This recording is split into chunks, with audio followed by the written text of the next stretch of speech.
I'm not good at lying, and welcome to my video. Today we're going to be talking about the Shure SM7B microphone, this one, and the pros, the cons, just a lot of things about it.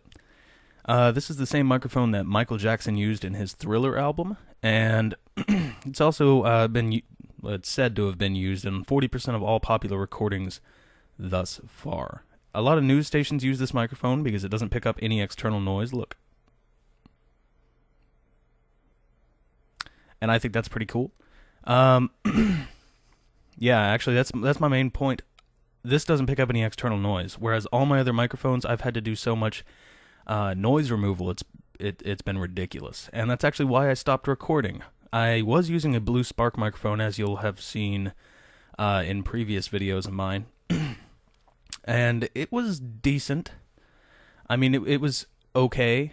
It's really hard to say. It's really hard to explain. It picked up too much bass in my voice. And then it had a focus switch to take that bass away, but then I was only left with treble. So it was either giving me the far side of one end or the far side of another. And I was not okay with that. And it also picked up a lot of external noise outside of this room, and it was starting to pick up an echo because this room is not treated. And yeah, I didn't like that very much, so I didn't record, because I want to upload the best quality video I can for you guys, and with that microphone, I felt I want to upload a video that I would like to watch for you guys. And whenever I was uploading my Blue Spark videos, at first I was like, oh man, that's a really good microphone, and I mean, that was just my overall opinion on it. It was really good. I probably wasn't even going to go get the other microphone that I wanted, which was this one. And then after about a day of using it and knowing that if I got like this far away from the microphone, then it would pick up just ridiculous amounts of echo, I couldn't stand it. I couldn't even stand listening to it, so I decided I was going to wait until I could go pick this up. The Shure SM7B used, which is what this one is. I don't have the other windscreen because Guitar Center was all out of these microphones. Used is $347 with an open box, or with no box at all, is $319. And then I got the stand here, so I can move it out of the way of my TV, so I no longer have that, what's it saying, issue. So I can move it out of the way. That was $60. The Scarlett 2i2, $179, I think. So overall, what you need to be able to connect this to your computer is a lot of money. I mean, that's a pretty expensive outing for one day. I also picked up these headphones because I've always wanted a pair of open headphones, and these are semi-open headphones, and they're pretty nice. Anyway, I really like this microphone. It doesn't have the same issues that all the other microphones I've used so far have had, which I'm really happy about that. Whenever I first got on YouTube, I was using my webcam's microphone for my Skyrim videos, or at least for the first Skyrim video, and then I decided that audio quality was just not up to par with what I wanted to upload to YouTube. So I went out and picked up a Samson Meteor mic. The Blue Yeti was right there, but the Samson was a little bit cheaper. The Go mic was right there, but the Samson was a little bit better in terms of how big the capsule size on that condenser was. And it really got that whole radio talk show voice down, if you could get rid of all the external noise, which I couldn't. I couldn't even get rid of it. So I'm going to quit real fast because I have a feeling there's going to be a whole bunch of noise around here in just a minute. Hi. Sorry about that. I just didn't want it to pick up a whole bunch of background noise. Anyway, so the Samson Meteor microphone, it had a 21.9 millimeter condenser capsule in it, which in comparison, if you think about the Blue Yeti, which I'm sure a lot of you guys know, the Blue Yeti has a 14 millimeter condenser capsule, which means it doesn't pick up near the range that the Samson Meteor microphone does. Not all of them are on at the same time, and even if they were all on at the same time, you can't just combine like 14, 14, and 14, because they're not all picking up different spectrums. They're all picking up the same spectrum, so it'd still just be a 14 millimeter condenser mic, or capsule. So it didn't pick up, it picked up everything. The larger the capsule, the more sensitive it is, and if you're not in a sound-treated room, like I'm not, then you'll notice a lot of background noise, pretty large echo, depending on how close you are to the microphone. I had to be pretty close during all of those videos, which includes my SCP playthrough, SCP not 087B, but Containment Breach, which is a pretty good, fun game to play. I ended up liking it a lot. I had played it before, but I never got very far in it because I hated the graphic style at the time, whenever I first got into it. Then I played it again later after I stopped caring so much about graphics whenever I started getting really into these indie games. Once I got into it then, I mean, that game scared the shit out of me. But, so, I moved on from the Samson Meteor microphone. I ended up giving that to a friend, because he wanted to get started in the whole YouTube thing too, and I told him it was a great microphone. It is a great microphone. The Samson Meteor mic, if you're in a sound-treated room, or you can sound-treat, like, they make these little back plates for microphones now, that go behind it, and they've got acoustic foam all over, and it makes the microphone sound 100% more awesome. At least condenser microphones. It doesn't really matter with dynamics much, because the farther you get away from a dynamic microphone, the harder it is to actually affect what's going on inside the mic, so it doesn't pick up near as much background noise. So yeah, there was the Samson Meteor microphone. I ended up giving that to a friend. I moved to the Blue Nessie microphone, which was an awesome, great, super great microphone.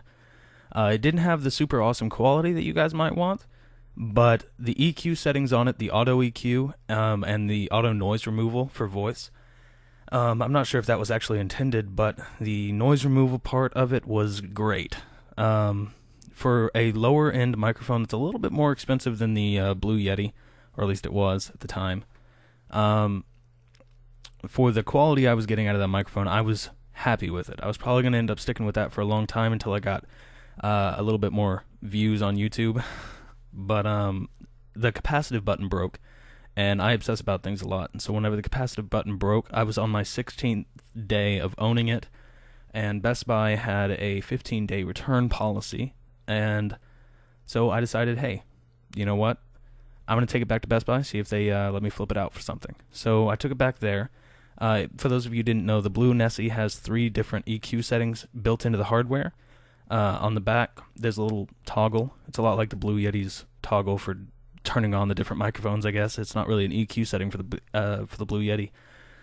But for the Blue Nessie, there was vocals, music, and raw.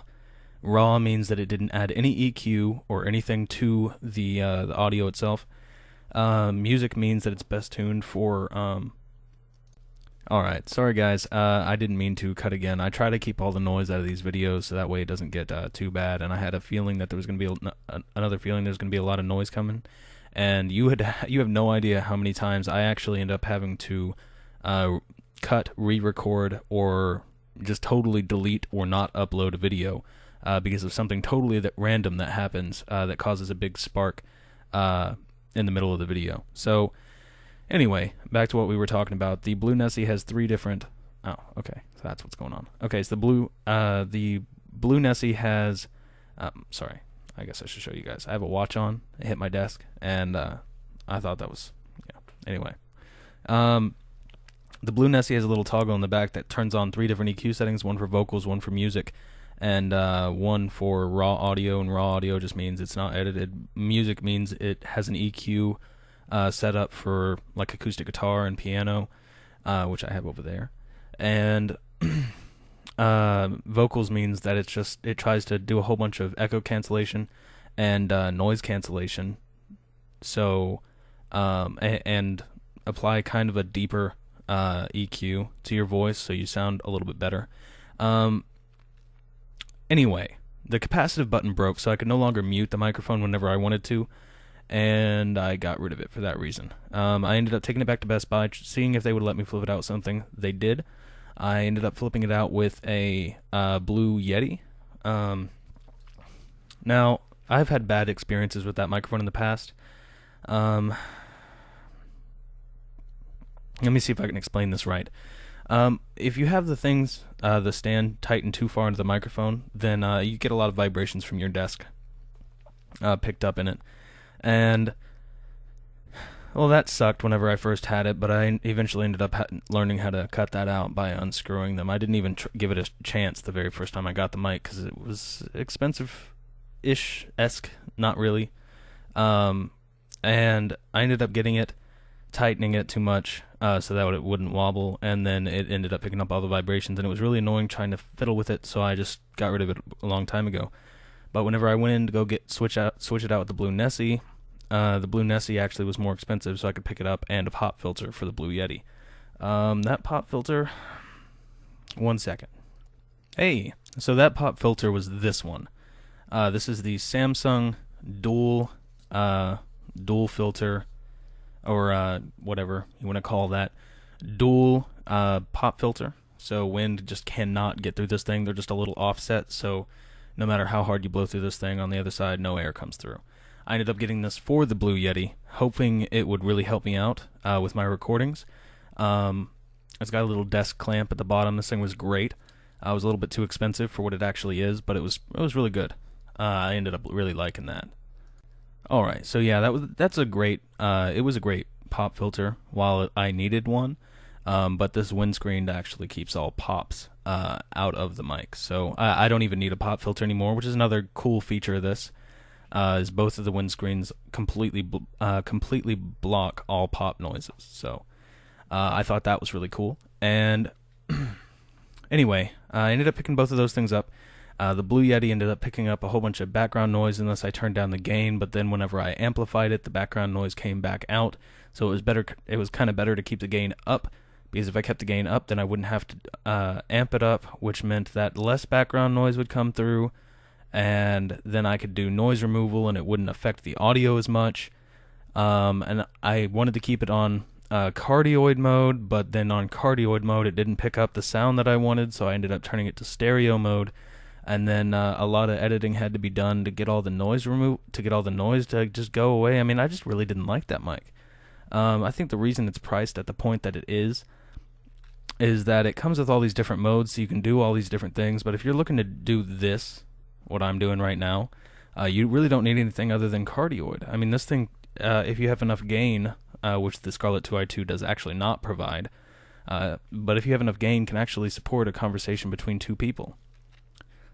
So, yeah, it picked up a lot of background noise, but the audio quality that came out of it was really good.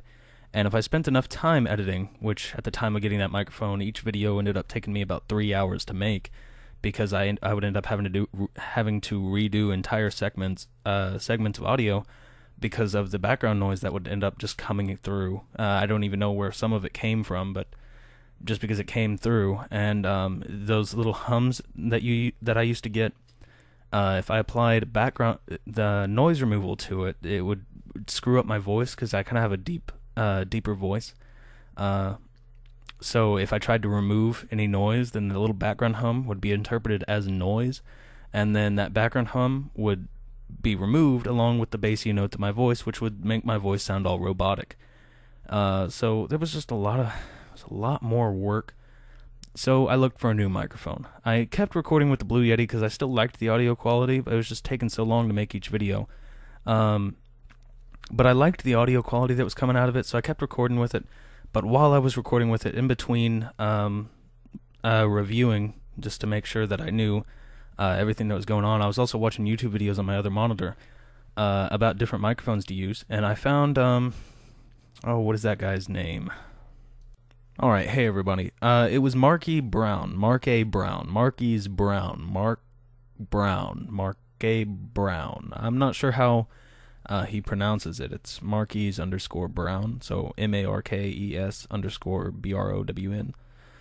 Anyway, he had a review on the Blue Spark microphone that I really liked. He said that it was the microphone that he ended up liking to use in most of his videos, And I had noticed that he didn't have a lot of background noise in his videos after carefully analyzing that for a while, because I'm obsessive. I obsess about things like that. Whenever I go to buy something, I end up doing a lot of research on it.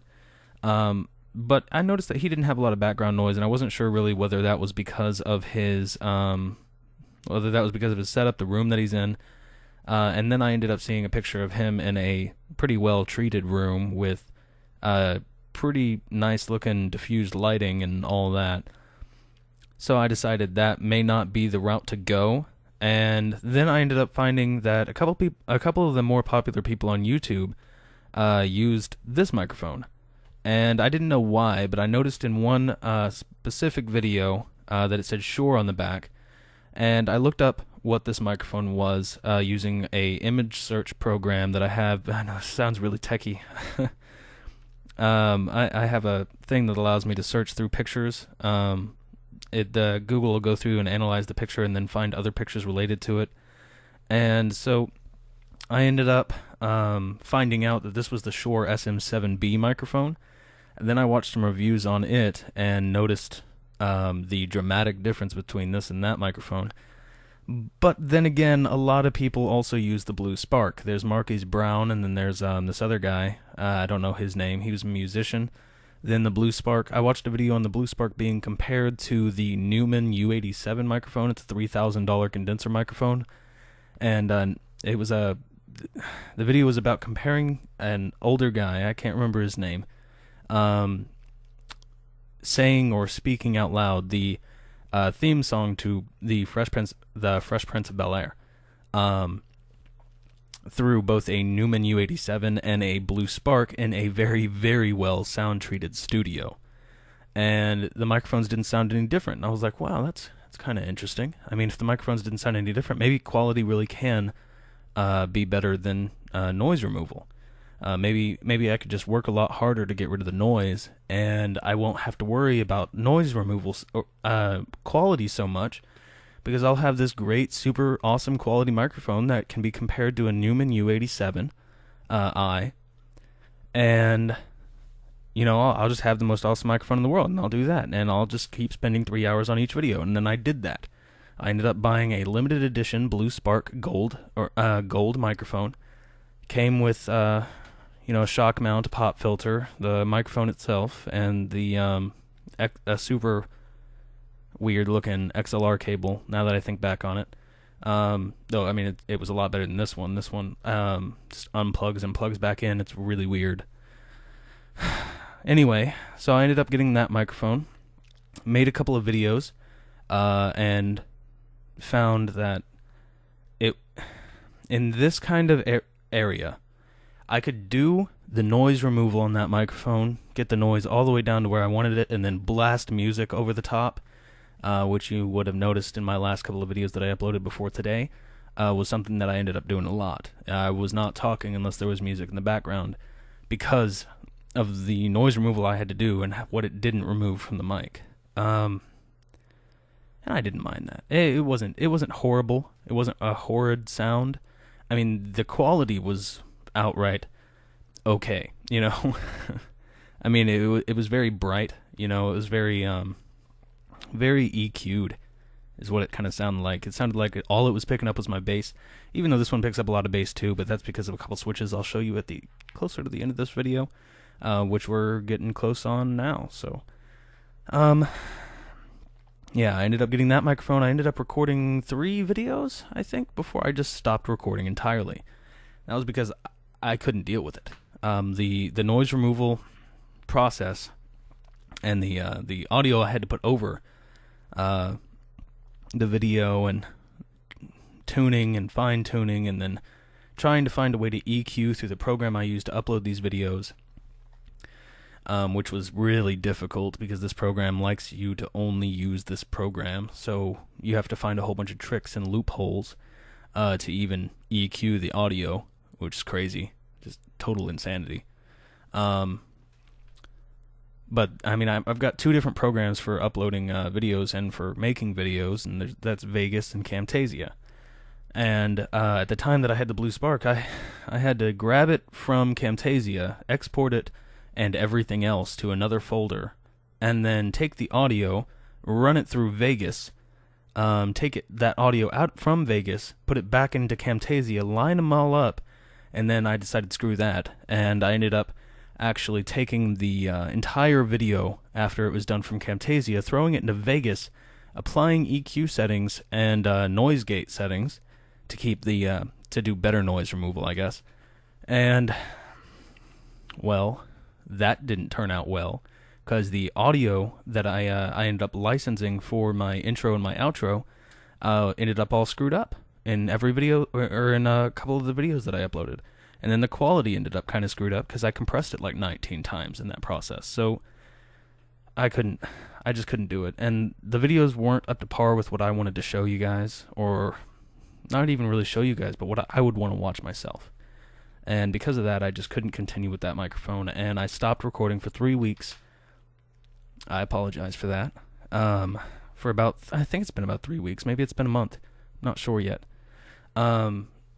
But it's been a long time, and this has actually been a really cool hobby to have. I actually really enjoy doing this every single day. I love putting these videos together because I obsess about things, and I guess that just kind of, I don't know, it's a little trigger in my head. I love putting these videos together for you guys, and I love uploading them. I love titling them. I like getting more views, more likes, some comments on my videos. I like hearing all of that stuff, and I felt like I would be doing a disservice to that entire process to continue using that microphone. It's just not good. I didn't like the mic at all. And which really disappointed me, because there's a whole bunch of reviews about that mic that say it's a great mic, and I'm sure if I was in a sound-treated room and I had all that kind of super crazy expensive equipment, and I didn't mind repainting the room after I applied soundproofing, then I'm sure at that point it would have been awesome. That would have been the best mic I could use until I wanted to upgrade to like a $2,000 microphone. But I'm not, so it wasn't a good mic, at least to me. And so finally I decided, you know what? I need to get back to recording. I need it. I made it a big part of my life, so I need to get back to it. And I went back. So I got off of work one day, ran down to Guitar Center, picked up this microphone, tested it out, and fell in love. And I finally got the settings the way I wanted them. After doing lots of tests, I got the settings that I wanted them.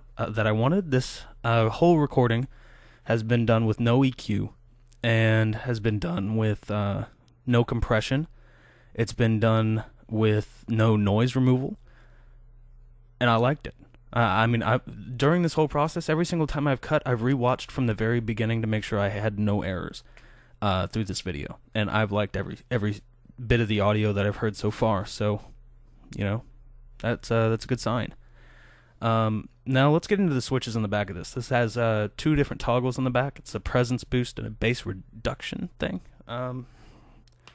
I have a tool for that, and I'm going to stop and cut every time we change, so that way you guys can really see the difference in audio. The bass roll-off right now is off, and the presence boost right now is on. Bass roll-off, that's what it's called. The bass roll-off is not off. It's off. I know I stuttered a little. The bass roll-off is off, and the presence boost is on. So let's go ahead and turn the presence boost off, so you guys can see just flat what this microphone will sound like if you don't adjust the settings on the back at all.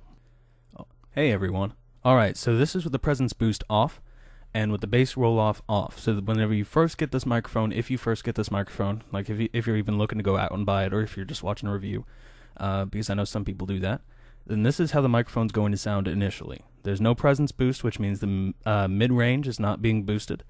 So you should be able to hear a pretty dramatic difference in the sound. At least I can through my headphones right now. So if you're listening through a pretty good pair of headphones, you should be able to hear a difference in sound, pretty big one.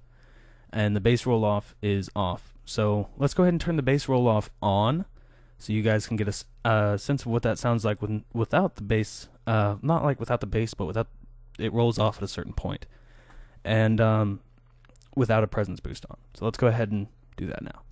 Hey guys, so now the bass roll off is on. So now the bass rolls off at a certain point. You guys should be able to hear a pretty dramatic difference with that.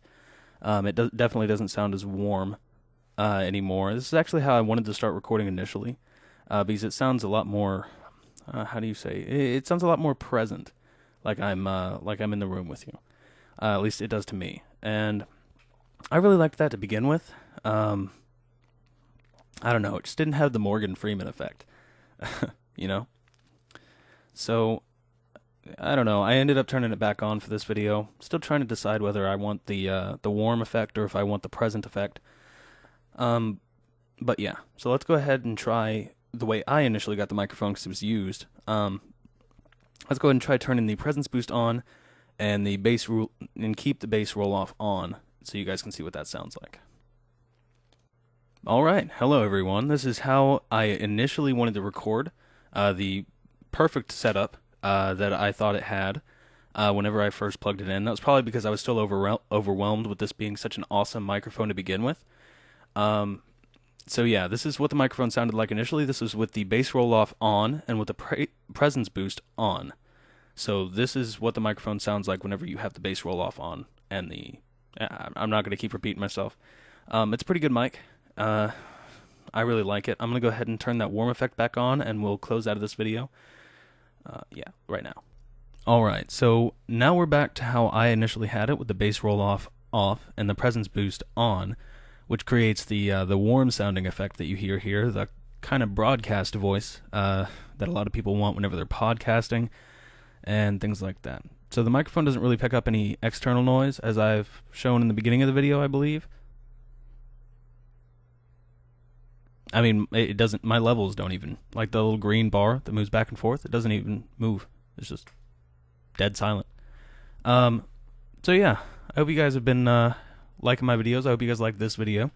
If you did like the video, comment, let me know what you guys think of the new mic, because I'm going to be using it for the remainder of my videos. Subscribe because you like my videos so much and you really want to share them with all your friends.